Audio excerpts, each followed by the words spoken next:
अब दिल्ली की एक खबर का रुख करते हैं। मुख्यमंत्री और आम आदमी पार्टी के नेता अरविंद केजरीवाल को प्रवर्तन निदेशालय ने नोटिस भेजा था पूछताछ के लिए। पिछली बार की तरह केजरीवाल ने इस बार भी चिट्ठी लिखकर ईडी के सामने पेश होने से मना कर दिया।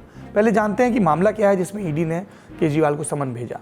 अरविंद केजरीवाल और ईडी का मामला दिल्ली की शराब नीति से जुड़ा है। वही केस जिसमें ईडी ने दिल्ली के पूर्व उप मुख्यमंत्री मनीष सिसोदिया और राज्यसभा सांसद संजय सिंह को हिरासत में रखा है। ईडी का आरोप है कि दिल्ली सरकार की शराब नीति में गड़बड़ है और इसमें मनी लॉन्ड्रिंग की गई है। और क्या आरोप है?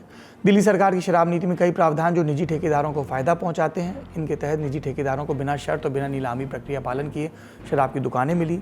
ठेकेदारों ने शराब की दुकानों का आवंटन पाने के लिए दिल्ली सरकार के अधिकारियों को रिश्वत दी। ईडी का आरोप, आम आदमी पार्टी के नेताओं की सोबत की वजह से ऐसा संभव हुआ। ठेकेदारों ने शराब की दुकानों से अवैध धन कमाया और इसे विदेश में ट्रांसफर किया। अब ईडी इस मामले में अरविंद केजरीवाल से पूछताछ करना चाहती है।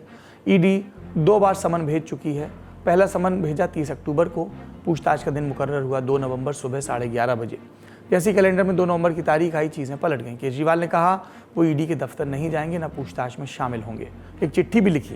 ये चिट्ठी लिखी थी ईडी के असिस्टेंट डायरेक्टर जोगिंदर के नाम। इसमें लिखा, आपके समन से ये बात साफ नहीं होती कि मुझे किस लिहाज से बुलाया गया। गवाह के तौर पर या संदिग्ध के समन से ये भी साफ नहीं होता कि मुझे एक व्यक्ति के तौर पर बुलाया जा रहा है या दिल्ली के मुख्यमंत्री के तौर पर या आम आदमी पार्टी के राष्ट्रीय संयोजक के तौर पर। यह बात संदिग्ध लगती है।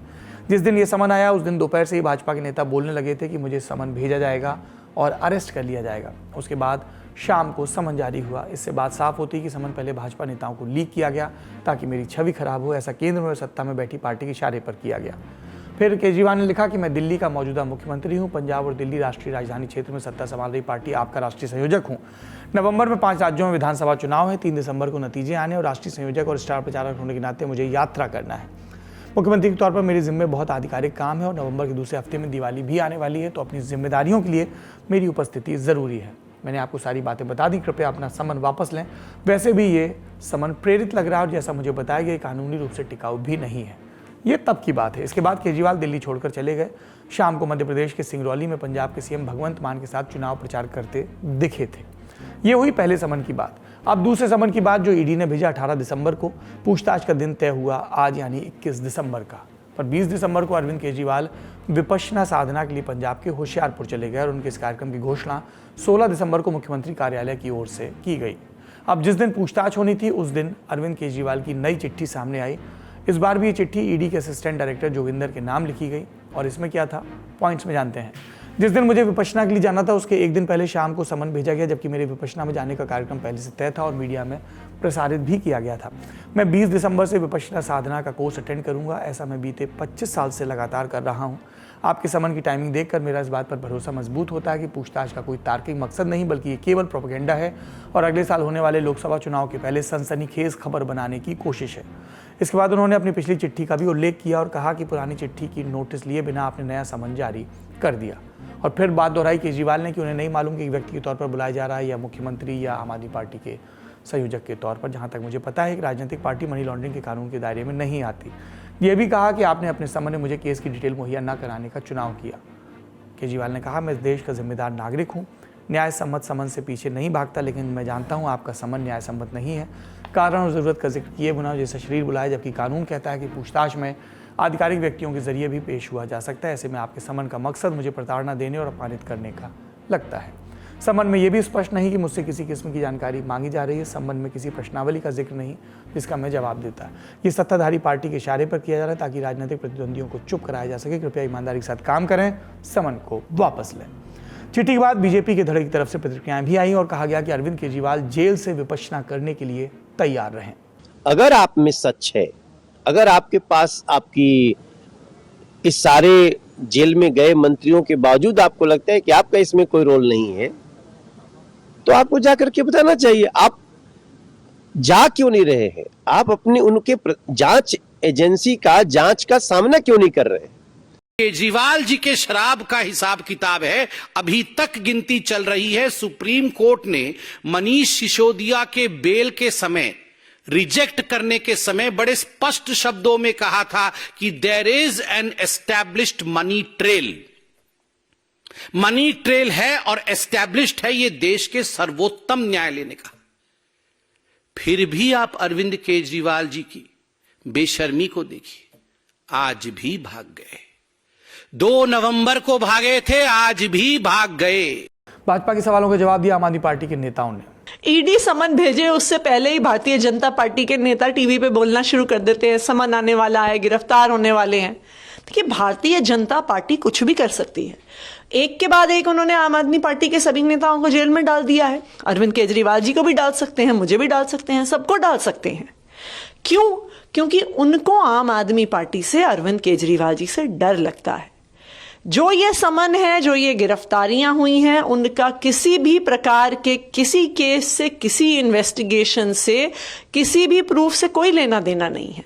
ये सिर्फ और सिर्फ पॉलिटिकल वेंडेटा है और भारतीय जनता पार्टी का डर है। आप ध्यान दें, आम आदमी पार्टी का कहना है कि वो कानूनी सलाहकार से परामर्श के बाद आगे की राह तय करेंगे। आगे की राह क्या होगी, पार्टी की अंदरूनी तैयारी क्या है? जहाँ तक अरविंद केजरीवाल की राजनीतिक रणनीति का सवाल है, तो साफ तौर पर अरविंद केजरीवाल दो तरीके से प्लान ए और प्लान बी पर काम कर रहे हैं।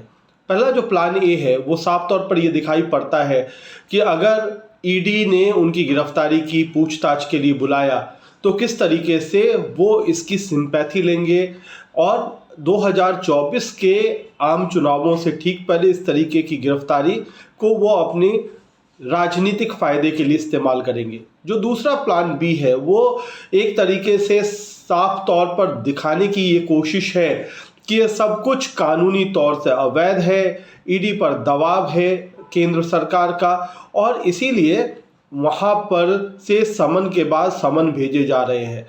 जहाँ तक कानूनी प्रक्रियाओं का सवाल है, कानूनी खामी का सवाल है, तो लगातार अरविंद केजरीवाल और उनकी टीम ने इस पर सवाल खड़े किए हैं। कई सारे सवाल हैं कि किस हैसियत से अरविंद केजरीवाल को बुलाया जा रहा है। क्या उन्हें सिर्फ और सिर्फ गवाह की हैसियत से बुलाया जा रहा है या आरोपी की हैसियत से बुलाया जा रहा है? दूसरी जो बात है वो ये है कि क्या उन्हें पार्टी के संयोजक के तौर पर बुलाया जा रहा है या फिर मुख्यमंत्री के तौर पर बुलाया जा रहा है? और अगर इन दोनों चीज़ों को लेकर के जवाब मिलता है तो फिर अगर संयोजक के तौर पर बुलाया जा रहा है तो क्या जो ईडी जिस कानून के तहत, यानी prevention of money laundering act PMLA के तहत काम करती है, क्या उस कानून के तहत उनके पास ऐसी शक्तियां हैं कि किसी पार्टी के कन्वीनर को बुलाया जाए? तो इन चीज़ों को लेकर के उनकी जो कानूनी टीम है, जो उनको कानूनी सलाह देती है, वो काम कर रही है। यहाँ पर एक जिज्ञासा भरा सवाल भी कि ईडी जैसी ताकतवर संस्था के समन को क्या स्किप किया जा सकता है और समन स्किप करने पर ईडी क्या कर सकती है? सुनिए एक्सपर्ट्स की राय। PMLA रूल्स के मुताबिक ईडी किसी भी व्यक्ति के खिलाफ 3 नोटिस इशू कर सकता है। यानी यदि कोई व्यक्ति पहले नोटिस की अनदेखी करता है तो ईडी उसके खिलाफ दूसरा या तीसरा नोटिस इशू कर सकता है। अब यदि कोई व्यक्ति इन तीनों नोटिस की अनदेखी करता है तो ऐसे में ईडी क्या कर सकती है? ईडी कोर्ट के माध्यम से उसके खिलाफ नॉन बेलेबल वारंट्स इशू करा सकती है और ऐसी स्थिति में उस व्यक्ति को दी हुई निश्चित तारीख और निश्चित समय पे कोर्ट के समक्ष उपस्थित होना पड़ेगा। सेक्शन 63 PMLA कहता है कि जब भी किसी व्यक्ति को ईडी कोई डॉक्यूमेंट्स प्रोड्यूस करने के लिए कहता है और यदि कोई व्यक्ति उस डॉक्यूमेंट्स को प्रोड्यूस नहीं करता या गलत इंफॉर्मेशन देता है तो ऐसे में सेक्शन 63 PMLA के तहत के मुताबिक उस व्यक्ति के खिलाफ 10,000 रुपए तक का जुर्माना और सजा का भी प्रावधान है। आज के शो में खबरों का सिलसिला यहीं रुकता है। आप अपना और अपनों का ख्याल रखिए। शुभ रात्रि।